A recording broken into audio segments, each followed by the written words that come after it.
নমস্কার, আমি সুতপা। আজ আমরা প্রেমেন্দ্র মিত্রের হয়তো গল্প নিয়ে আলোচনা করব। মধ্যবিত্তের বিপর্যস্ত মূল্যবোধের বর্ণনায় হয়তো, শৃঙ্খল, স্টোভ প্রভৃতি গল্প উল্লেখযোগ্য। মধ্যবিত্তের ঘৃণ্য অবিশ্বাস ও সংশয়ের দুশ্ছেদ্য জটিলতা কিভাবে বিষময় করে তোলে তার পরিচয় স্থল হচ্ছে হয়তো গল্পটা। মহিম অদ্ভুত বিকৃত স্বভাবী পুরুষ। জীর্ণ সাতমহলা বাড়ির দুখানি ঘরে লাবণ্যের দাম্পত্য জীবনের সূত্রপাত। 7 পুরুষ ধরে এ বাড়ির পুরুষেরা মেয়ে মানুষদের চরম লাঞ্ছনা ও অপমান করে আসছে। তার পাপে এ বাড়ি বিষাক্ত, পুরুষরা অভিশপ্ত। দুর্যোগের রাতে লাবণ্যকে নিয়ে যায় বাড়ি থেকে দূরে, ছোট নদীর পোলের ওপর দিয়ে যাবার সময় ধাক্কা দিয়ে ফেলে দেয়, কিন্তু পড়বার সময় লোহার বল্টুতে কাপড়ের আঁচল আটকে সে বেঁচে যায়। মহিমের মধ্যবিত্ত সত্তা দ্বিধাবিভক্ত হয়ে যায়। এক অংশ বলে, তুমি জানো না লাবণ্য, কত বাধা, রক্তের ভেতর কত বিষ জমে আছে, কিন্তু এ বিষ থেকে আমি মুক্ত হবই শুধু যদি তোমার ভালোবাসা পাই। অপর অংশ লাবণ্যকে ফেলে দেওয়ার আগে ভাবে, কি বিশ্বাস নারীকে কি বিশ্বাস করা যায়? কি তাদের প্রেমের মূল্য? এখানেই মধ্যবিত্তের দ্বিধাবিভক্ত বিপর্যস্ত মূল্যবোধ কাজ করছে। প্রাগ দ্বিতীয় বিশ্বযুদ্ধ পর্বে লেখা হয়তো পুতুল ও প্রতিমা গল্পগ্রন্থের অন্তর্ভুক্ত। 1932 খ্রিস্টাব্দে এটি প্রকাশিত হয়। গল্পের কাহিনীতে এসেছে ঝটিকা শ্রান্ত শহর, এরই মাঝে এসেছে নাটকীয়তা। শহর পার হয়ে বাস থেকে নেবে কর্দমাক্ত পথ অতিক্রম করে একটি অভিশপ্ত অর্ধসমাপ্ত সেতুতে এসে গল্পটির প্রকৃত সূচনা। সে গল্পটির দুটি মূল চরিত্র মহিম ও লাবণ্য। এদের কাহিনী মূল বিষয়, অথচ গল্পের কথকের বর্ণনায় গল্প আবহাওয়াটি বর্ণিত হয়েছে। যেমন, নির্জন পথে এখানে সেখানে গ্যাসের আলো পড়িয়াছে, সেখানে মাটি আর চোখে পড়ে না, শুধু বৃষ্টির ধারা হতো জল চিকচিক করিতেছে দেখা যায়। পথের শুধু পথের ধারে গাছগুলো ঝড়ের তাড়নায় অসহায় বন্দিনীর মতো মাটির শৃঙ্খল ছাড়িবার জন্য যেন উন্মুক্ত হইয়া উঠিয়াছে। পৃষ্ঠা নাম্বার 41-এর প্রথম খণ্ডে পাওয়া যাবে এটি। এই উপমাটি ক্রমে মিলিয়ে যাবে চরিত্রগুলির সঙ্গে। পৃথিবীর অসহায়ত্ব উপমিত হয়ে লাবণ্যের অসহায়তার সঙ্গে এই গাছগুলির উন্মত্ত অসহায়তা প্রায় মিলিয়ে যায় মহিমের হাহাকারের সঙ্গে, এবং গল্পটির শেষ পর্যন্ত অর্ধসমাপ্তই। যে সেতুতে গল্পটির চূড়ান্ত নাটকীয়তা, তাও গল্পটির মতোই অর্ধসমাপ্ত। গল্প সূচনা কথকের দর্শন থেকে শুরু করে এবং গল্পের কথকের কল্পনার সম্ভাব্যতায়। মাঝখানে মূল গল্পটি বর্ণিত, যেখানে রহস্যময়তা, নাটকীয়তা প্লট নির্মাণে সহায়ক হয়ে উঠেছে। এই বিষয়গুলির পূর্বে লেখকের বর্ণনাভঙ্গিও আলোচ্য হয়ে ওঠে। পা দিয়েই বুঝলাম, ঝড়ের সহিত জুঝিয়া এই দোদুল্যমান পোল পার হওয়া সহজ কথা নয়। শুধু সাহস নয়, শক্তিরও প্রয়োজন।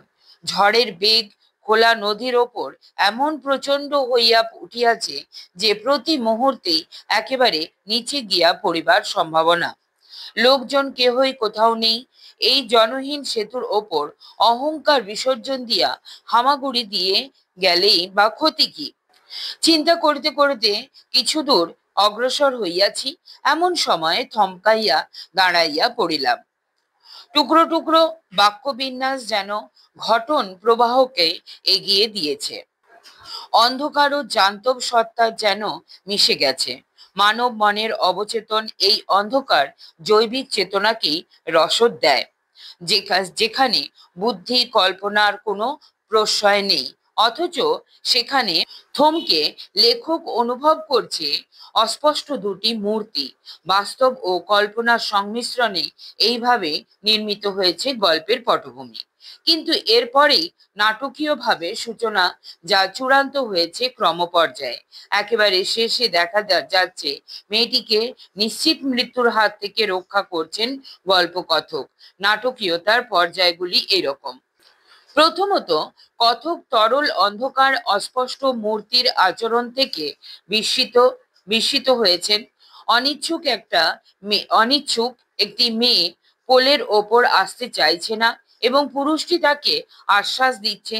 বিষয়টি কথকের কাছে বিস্ময়কর এবং নাটকীয়, কারণ মেয়েটিকে দেখতেও তার গভীরতার আকাঙ্ক্ষা ধরা যাচ্ছিল। এই নাটকীয়তাই গল্পটির চাবিকাঠি বলা যায় এবং এখান থেকেই মূল গল্পটি শুরু। দ্বিতীয়ত, গল্পের চরম চমক হলো কথকের অস্পষ্টতা কেটে যাওয়া অন্য বিষয়ে লক্ষ্যপাত, যেখানে তিনি দেখছেন পুরুষ ও মেয়েটি উভয়ে সর্বাঙ্গে তিন পুরু কাপড় মুড়ি দিয়ে আছে। এই কৌতূহলে পাশাপাশি মেয়েটির চোখে কথক দেখছেন অসহায় আতঙ্কের ছবি। দুই আতঙ্কই ক্রমে পরিণত হলো আর্তনাদে। তৃতীয় ও চূড়ান্ত নাটকীয় মুহূর্ত: কথকের চোখের সামনেই মেয়েটি টাল সামলাতে না পেরে নিচে জলে পড়ে গেল। চূড়ান্ত নাটকীয়তার শেষে লেখচিত্রটি নেমে এলো। সেটি হলো, এখানে কথক আবিষ্কার করলেন হতবুদ্ধি এক পুরুষকে এবং মেয়েটি অস্পষ্টতা, কাতরতা শুনতে পেলেন আর দেখতে পেলেন শাড়ির পাড়টুকু দেখে সিদ্ধান্তে এলেন পোলের লোহার বল্টুতে শাড়ি আটকে মেয়েটি নিম্নমুখী হইয়া ঝুলিতেছে। সবশেষে যে নাটকীয়তা মূল গল্পের উৎসমুখে দাঁড় করিয়ে দেয় পাঠককে, তা হলো মেয়েটিকে নিশ্চিত মৃত্যুর হাত থেকে রক্ষা করে চলে যাওয়ার মুহূর্তে কথকের শুনতে পাওয়া কিছু সংলাপ।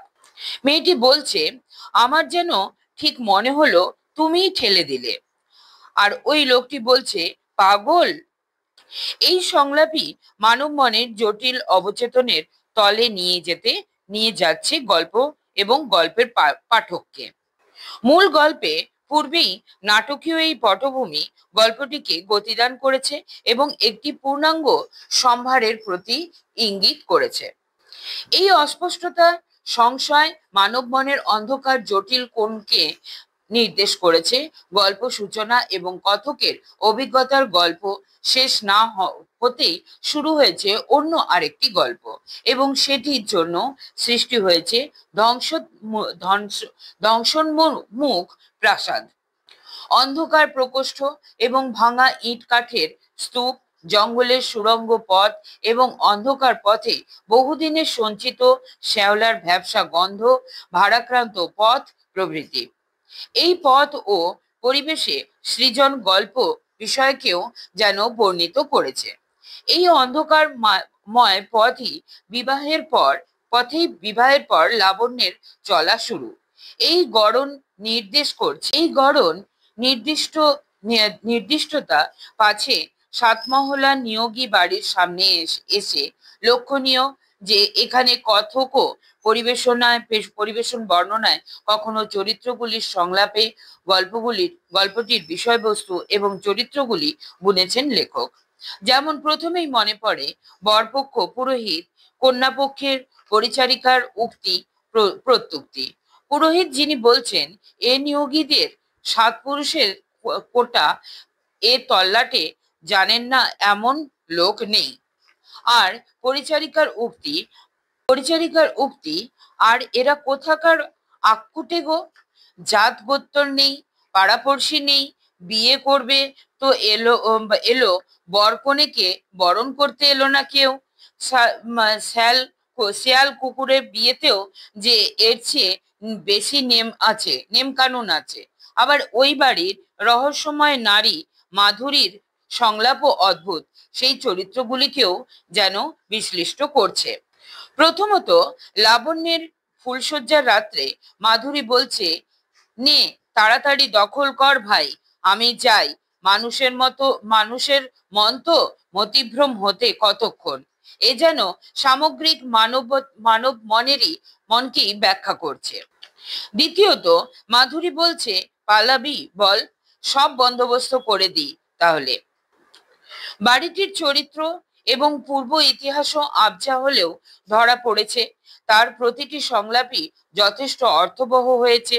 লাবণ্যের কাছে মাধুরী যেমন অর্থহীন, তেমনি আকর্ষণীয় বটে। সর্বোপরি মাধুরীর উক্তি মহিমের চরিত্রের স্বরূপ ব্যাখ্যা করে গেছে। 7 পুরুষ ধরে এরা মেয়ে মানুষের এমন অপমান লাঞ্ছনা নাই যা করেনি। তাদের অভিশাপ যাবে কোথায়? যা নিয়ে এতদিন ছিনিমিনি খেলছে, তার জন্যই দুর্ভাবনা আজ তোর বরের বুক কুড়ে কুড়ে খাচ্ছে। এই বিভ্রান্তি যে মহিমকে তাড়িত করছে তার পরিচয় আগেই পেয়েছে লাবণ্য। কারণ ফুলশয্যার প্রথম রাত্রে মহিম যখন তাকে নিজের সম্বন্ধে জিজ্ঞাসা করেছে, তখন লাবণ্য ইতিবাচক প্রতিক্রিয়া জানালেও মহিম যেন সে কথা বিশ্বাস করেননি। ক্রমে রাত্রে কাপড়ের গিঁট দেওয়া, ঘুম ভেঙে জেগে উঠলে খুন করার হুমকি দেওয়া, জোর করে গৃহবন্দী করে রাখা লাবণ্যকে ভীত দিশেহারা করেছে। তারপর দুর্যোগপূর্ণ রাতে তাদের অনির্দিষ্ট উদ্দেশ্যে যাত্রা। দোদুল্যমান সেতুর ওপর মৃত্যুর মুখোমুখি দাঁড়ানো রহস্যময় জটিল আবেশ এনেছে গল্পে। এর পাশাপাশি ভাষা প্রয়োগও খুব গুরুত্বপূর্ণ।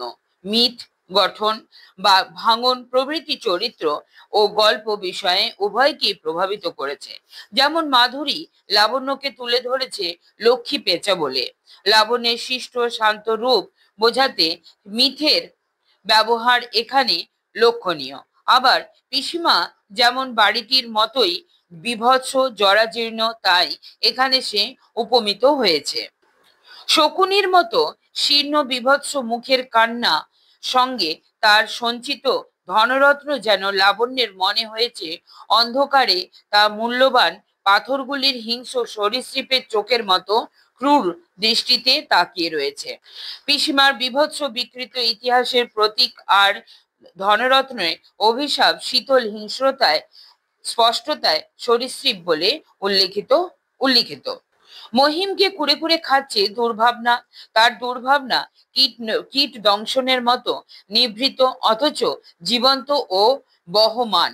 আর মাধুরী নিজে বলেই তার সৌন্দর্য নিয়েও সে উদ্বিগ্ন। লাবণ্যকে সে বলেছে, আমার এ রূপ কি কাঁচা চাদরে ঢাকা? লাবণ্যকে সে বলেছে, আমার এ রূপ কি কোঁচা চাদরে ঢাকা যাবে রে হতভাগী? মহিমের প্রতি তার আকর্ষণ স্পষ্ট না, কিন্তু অনুচ্চারিতও নয়। আর মহিম নিজেই বলেছে, রক্তের ভেতরে বিষ জমেছে। লাবণ্য মাধুরীকে ভেবেছে বনদেবী। মাধুরীর নিজের সরল উক্তিতেও তার সৌন্দর্যের সে প্রমাণ ধরা পড়েছে। কথক নিজে বারবার তরল ফিকে অন্ধকারের কথা বলেছেন।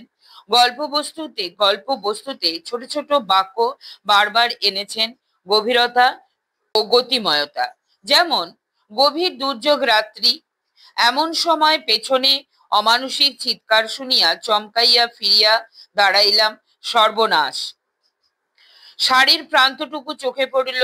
সর্বোপরি হয়তো একমুখীনতা বিন্যাসে বিষয় ও গল্পের নাম উজ্জ্বল হয়ে উঠেছে। দোদুল্যমান সেতু মহিমের দোলাচল বৃত্তি প্রাধান্য দিয়ে প্রতীকী হয়ে উঠেছে। কথকের শেষ উক্তি, আমার কল্পনার অন্ধকারে তাহারা বিলীন হইয়া গিয়াছে। অন্ধকার ও কল্পনা দুইয়ের সমন্বয়ে হয়তো গল্পটি শিল্পরূপগত সার্থক হয়েছে।